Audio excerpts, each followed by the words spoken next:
Mom's final video wasn't meant for everyone. There were 23 people in Evelyn Carter's living room when the dead woman appeared on television. Her children, grandchildren, 2 sisters, several cousins, her attorney, and Thomas. Thomas almost hadn't come. 3 days earlier, he'd buried the woman he'd called Mom for 46 years. He hadn't slept properly since. Nobody expected Evelyn to leave behind much of an estate. She owned the old family house, some investments, jewelry, and enough savings to make her children comfortable. But Evelyn had left something nobody expected: a video. Her attorney, Jonathan Reeves, stood beside the television. "Your mother recorded this 6 weeks before her death. Her instructions were very specific. Everyone named in her will was to be present." Thomas looked around the room. His older brother, Michael, sat near the fireplace with his wife, Susan. His sister, Caroline, sat beside their Aunt Margaret. Evelyn's grandchildren crowded onto the sofa. Thomas sat alone. Jonathan inserted the flash drive. Evelyn appeared. Everyone fell silent. She looked thinner than Thomas remembered, but her eyes still carried the intelligence that had made lying to her almost impossible. "If you're watching this," Evelyn began, "then apparently I'm dead." Nervous laughter. Evelyn smiled. "Don't look so miserable. 82 years was more than enough time to get into trouble." More laughter. Even Thomas smiled. For the next several minutes, Evelyn talked about her life, her husband Henry, their children, family vacations, birthdays, Christmas mornings. She apologized for mistakes, shared memories. Then, something changed. Evelyn stopped smiling. There are things families keep hidden because they believe silence protects the people they love. The room became still. Sometimes it does. Evelyn leaned toward the camera. And sometimes silence protects the wrong person. Thomas felt uneasy. Then Evelyn said his name. "Thomas." Every face turned toward him. "If you're watching this, they still haven't told you." Thomas frowned. "Told me what?" Of course, Evelyn couldn't answer. She'd been dead for 6 days. On the screen, Evelyn continued. "What happened 46 years ago was not your fault." Thomas stood. "What happened 46 years ago?" Michael looked away. Caroline went pale. Thomas noticed. "What does she mean?" Nobody answered. Then Evelyn said, "Jonathan, stop the video." The television went black. Thomas stared at the attorney. "Turn it back on." Jonathan didn't move. "Thomas, turn it back on." "I can't." "What do you mean you can't?" "Your mother's instructions require everyone except you, Michael, Caroline, and Margaret to leave the room." Confusion erupted. Thomas looked at his brother. Michael wouldn't meet his eyes, and suddenly Thomas understood something terrifying. Whatever Evelyn was about to reveal, Michael already knew. The empty room. 10 minutes later, only 5 people remained: Thomas, Michael, Caroline, Aunt Margaret, and Jonathan. Thomas stood in the center of the living room. "Somebody tell me what's happening." Caroline started crying. Michael snapped. "Mom should have let this die with her." "Let what die?" Margaret closed her eyes. Jonathan restarted the video. Evelyn returned. "If the correct people are watching, Thomas is probably angry." "You're damn right," Thomas whispered. "Thomas, you've been told your entire life that you were born at St. Matthew's Hospital on November 8th, 1980. Thomas frowned. "Because I was." "No." His stomach tightened. "You weren't." Thomas slowly sat down. Evelyn continued. "You were approximately 4 months old when you entered our family." Thomas looked at Michael. "What?" Michael stared at the floor. Caroline covered her mouth. Thomas turned toward Margaret. "She's saying I'm adopted?" Margaret whispered, "It's more complicated." On screen, Evelyn continued, "We never legally adopted you." Thomas stopped breathing. "Then who am I?" Evelyn answered as though she'd heard him. "That is the question I've spent 46 years trying to answer." The night everything changed. Evelyn told the story. It began on March 14th, 1980. Evelyn and Henry Carter were driving home through a violent thunderstorm after visiting Margaret.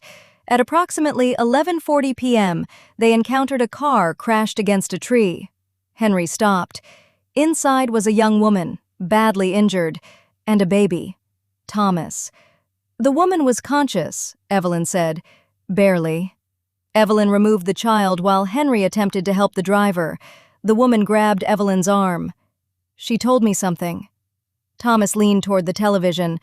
She said, "Don't let them take him." Lightning flashed outside the window, as if the storm from 46 years earlier had returned. Evelyn continued, "The woman died before the ambulance arrived." Thomas whispered, "My mother?" "We assumed so." Police arrived. But when Evelyn later asked what happened to the baby, something strange occurred. Authorities claimed there had been no baby. Thomas stared at the screen. What? The official accident report listed one victim, 23-year-old Laura Bennett. No child, no infant seat, no witnesses mentioning a baby. Nothing. "But we had you," Evelyn said. Evelyn and Henry contacted police. Then, 2 nights later, a stranger came to their home. "He knew we had you." Thomas felt the hair rise on his arms. "The man told your father that giving you to the authorities would be a mistake." Michael interrupted, "This is insane." Margaret turned toward him. "You know it isn't." Thomas looked between them. "What happened?" Margaret answered, "Henry decided to keep you." Thomas stared at her. "You can't just keep somebody's baby." "No," Margaret said, "but somebody wanted you to disappear." The lie. Evelyn and Henry created a story. Evelyn temporarily moved away. Months later, she returned, claiming she'd given birth. A falsified birth certificate followed. Thomas became Thomas Carter. "We told ourselves we were protecting you," Evelyn said, "but that isn't the entire truth." Thomas felt another blow coming. Henry investigated Laura Bennett. She wasn't Thomas's mother, she was a babysitter. The baby's real identity remained unknown. Then Henry discovered something disturbing.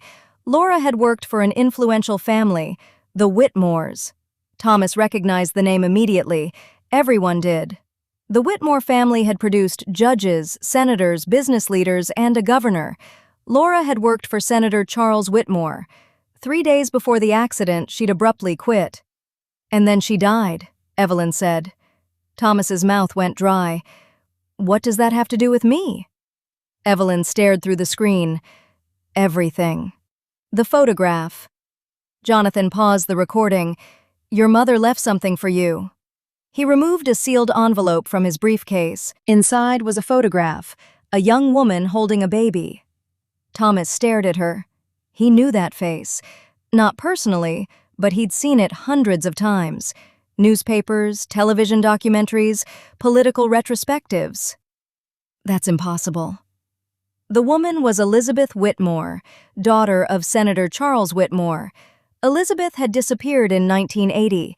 Her disappearance became one of the state's most famous unsolved mysteries. Thomas looked at the baby. On the back, Evelyn had written, "Elizabeth and Thomas, January 1980. Thomas nearly dropped it. Caroline whispered, "Oh my God." Thomas looked at Jonathan. "Elizabeth Whitmore was my mother?" Jonathan said nothing. The video resumed. "Yes," Evelyn said. Thomas stared at her image. DNA confirmed it. Evelyn had secretly tested Thomas's DNA years earlier. Elizabeth Whitmore was his biological mother. But another question remained. Why had Laura been fleeing with him? And what happened to Elizabeth? Evelyn's expression darkened. "That's where Michael comes in." Thomas slowly turned toward his brother. Michael stood. "No." Evelyn continued, "Sit down, Michael." Michael stared at the screen. It was almost as though their mother had anticipated everything. Michael discovered the truth 12 years ago. Thomas couldn't speak. 12 years. His brother had known. "You knew?" Michael's eyes filled with tears. "I was trying to protect you." "From what?" "From them." "Who?" Michael finally looked at him. "The Whitmores." 12 years earlier, Michael had discovered Henry's hidden files after their father's death. He confronted Evelyn. Then he began investigating privately. He found Laura Bennett's surviving brother, old police records, a retired detective. Eventually, Michael learned that Elizabeth Whitmore hadn't simply disappeared. She had tried to escape. "Escape what?" Thomas asked. Michael swallowed. Her father. Senator Whitmore had built his career around an impeccable family image, but Elizabeth had become pregnant. The father wasn't her husband, she wasn't married, and the baby's father presented an even bigger problem. Evelyn's video continued. "Thomas, your father was a young investigative journalist named Daniel Cross." Thomas had never heard the name. Daniel was investigating Senator Whitmore for corruption. The room seemed to shrink. Elizabeth secretly helped Daniel. They fell in love. When she became pregnant, Senator Whitmore discovered everything. Daniel Cross died 3 weeks later. Car accident. Elizabeth disappeared 2 months after that. Laura fled with the baby. Then Laura died too. 3 deaths, 1 surviving child. Thomas. Someone was still watching. Jonathan stopped the video. Thomas stared at his brother. "Why didn't you tell me?" "Because people started following me." Thomas said nothing. Michael continued. "After I contacted that retired detective, somebody broke into my office." "What did they take?" "Nothing." "Then why?" "They left something." Michael reached into his wallet. A photograph. Thomas's children leaving school. Thomas went cold. Michael whispered, "That's why I stopped." For the first time, Thomas understood his brother's silence, but another question remained. "Why is Mom telling me now?" Jonathan answered, "Because Senator Whitmore died 2 months ago." Thomas shook his head. "Then it's over." "No," Jonathan said, "it's not." He restarted the video. Evelyn appeared again. The senator wasn't protecting himself. Thomas stared. He was protecting someone else. The final secret. Evelyn explained that Daniel Cross had uncovered evidence of corruption involving multiple politicians, but Senator Whitmore hadn't ordered Daniel's death. Elizabeth had discovered who did, and she'd threatened to expose him. That was why she disappeared. Thomas leaned closer. "Who?" Evelyn hesitated. Then she said, "Jonathan, stop the video." The screen went black. Thomas jumped up. "Again?" Jonathan looked uncomfortable. "There's one final instruction." "What?" "Michael has to leave." Michael stared at him. "What?" "Your mother was explicit." Thomas looked at his brother. Michael shook his head. "Don't." "Why?" "I don't know." Jonathan said quietly, "Michael, you need to leave." After several tense seconds, Michael walked out. Jonathan locked the door, then restarted the recording. Evelyn appeared. "Thomas, if Michael has left the room, listen carefully." Her voice changed. "Your brother has lied to you." Thomas felt sick. He didn't stop investigating 12 years ago. Thomas looked toward the closed door. He found Elizabeth. Everything inside Thomas seemed to stop. "My mother is alive?" Caroline gasped. Margaret began crying. Evelyn continued, "Elizabeth survived." Thomas couldn't breathe. "She has been living under another identity for more than 40 years. Thomas stood. "Where?" Evelyn looked directly into the camera. "Michael knows." The chase Thomas ripped open the door. Michael was gone. His car was disappearing down the road. Thomas ran outside. "Michael!" Too late. Thomas jumped into his car. Caroline followed. They pursued Michael for nearly 40 minutes, out of town, through narrow country roads, into the mountains. Finally, Michael turned onto a gravel driveway. A small farmhouse appeared. Michael stopped. Thomas pulled behind him. He climbed out. "You found her." Michael looked devastated. "Thomas, you found my mother." "I promised her." "Promised her what?" "That I'd never tell you." The farmhouse door opened. An elderly woman stepped outside. Thomas stopped. White hair, thin frame, but unmistakable eyes. His eyes. The woman covered her mouth. Oh. Thomas couldn't move. She walked toward him. Thomas? 46 years disappeared in a single word. He began crying. So it's true? Elizabeth nodded. I'm your mother. But there was one more thing. Hours later, Elizabeth told Thomas everything. She had survived an attempt on her life and disappeared because she believed remaining dead was the only way to keep Thomas safe. Laura had been trying to deliver him to Evelyn and Henry. It hadn't been random. Elizabeth knew Evelyn. They had attended college together. That was why Laura drove that particular road. The accident prevented her from reaching the Carter home. Thomas suddenly understood. Evelyn hadn't accidentally found him. She'd been waiting. Mom lied about that too. Elizabeth smiled sadly. She protected you. Thomas thought the mystery was finally over, until Elizabeth handed him an envelope. Your mother told me to give you this after you watched the video. Inside was a single sheet of paper. Thomas recognized Evelyn's handwriting. Thomas, there is one thing I didn't put on the recording because I couldn't risk the wrong person hearing it. Thomas looked at Elizabeth. She nodded. Keep reading. Daniel Cross did not die in that car accident. Thomas froze. He survived. His hands started shaking. And if everything went according to plan, he's waiting for you. Beneath it was an address.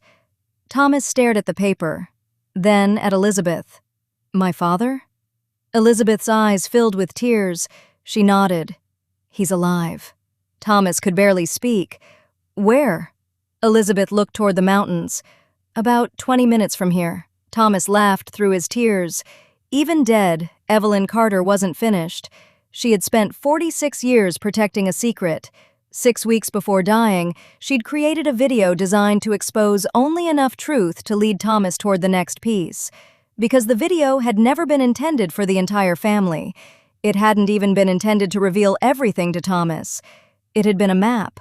One final trail left by the woman who had protected him his entire life. Thomas looked toward the road.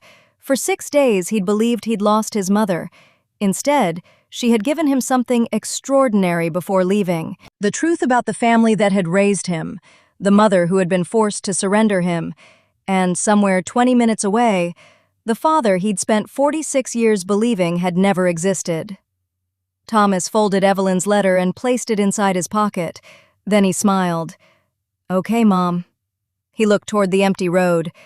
One last secret. And he got into the car. If you liked this story, hit the like button and please subscribe to our channel. Thank you.